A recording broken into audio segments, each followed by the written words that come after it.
ESPN. I just did it on my own channel where I had creative control over it. And at that point, I basically mounted an attack on the conservative establishment from the outside. I sort of realized that there's sort of two ways you could play this. You could infiltrate the conservative movement. I could recant all my views and apologize and pretend to be one of them and bypass the gatekeepers, the censors. I said, or I could kind of be in the wilderness and I would be alone and I would be radioactive, but I could challenge the credibility and legitimacy of the conservative movement and its claim to represent conservatives. And that was kind of the mission, was to say, no, the immovable standard is America first. I'm going to represent it. And the conservative movement is going to have to move to me. I will not move towards them. And I thought maybe I'll make money and maybe I won't, but I'm going to try it for a couple of years and I'll see how it goes. So, but the sight picture in your head was enemy is conservative movement. Yes. Do you think that was a good choice? Yes, absolutely. Rather than like, but why not like Antifa or, you know, because in order to defeat the left, we have to defeat the conservative movement. We do not defeat Antifa until the conservative movement is defeated. We do not defeat the left until the conservative movement is defeated. I cannot emphasize this enough, guys. The left is the final boss. All the other bosses to get to the final fucking boss are conservative influencers and pundits and funders and fucking Israel and Jews and Zionists. We have a whole series of right-leaning bosses that we have to defeat before we get anywhere close to the left. And the reason that is because the right runs cover for the left. The Zionists run cover for the left. The pundits run cover for the left. The conservative, the conservative, like conservative normies, conservative, just like normal conservatives, the conservative right is profoundly misinformed on what the left is because their influencers and their pundits and their commentators have lied to them so resoundingly for years and years and years. Normie conservatives are basically broken in the fucking head. They have no idea what's going on. They think the Muslims are our biggest enemy. They're not. They think China is our biggest enemy. They're not. The reason they think that Muslims and China are our biggest enemy is because of fucking Israel.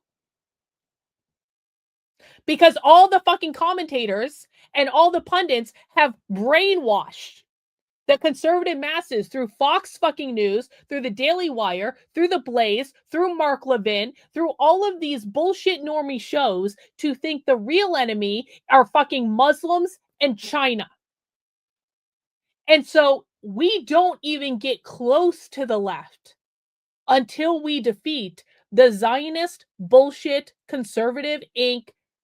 shills on the right. And that is just the reality of the situation, guys. And so is Nick correct to go after conservatives? Yes. Nick is 100% correct to go after conservatives. And this is why I'm on his team, because he needs to be successful in this regard. And I may have differences of opinion with Nick on what happens after he defeats the conservative right. We need to put those aside for right now. And we need to focus on who the real enemy is. And the real enemy are the fucking conservatives. No, this is, oh my God. Can everyone shame this person? No. Bro, the Democrats are barely even fucking relevant. If you think the Democrats are the real enemy, you need to stop listening to conservative media. That is ridiculous. Average person, I got you, Renan. Mutual aid is solidarity. Yes, mutual aid is solidarity with the comrades. Appreciate you. Thank you.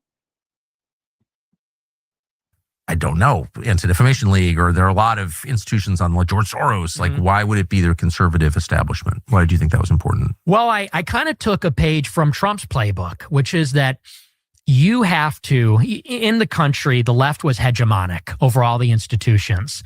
And you have this organized opposition to the left and the Democrats and all the left-wing controlled institutions.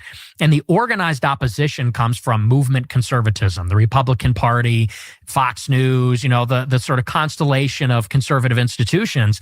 And I said, the problem is, whether you go Democrat or you go Republican, you're kind of just like getting the same thing. You're getting the establishment effectively.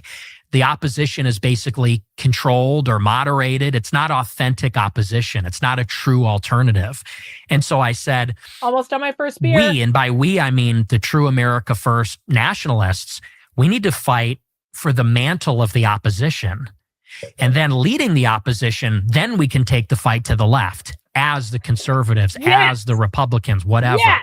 But first, you have to win that internal battle among the audience that the conservatives have. Because that's really the problem, is that they have usurped. The base is extremely conservative, extremely anti-left.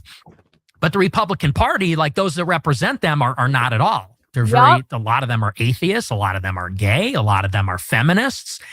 And so I said, like, we kind of need to rally, like Trump did, rally the base against the establishment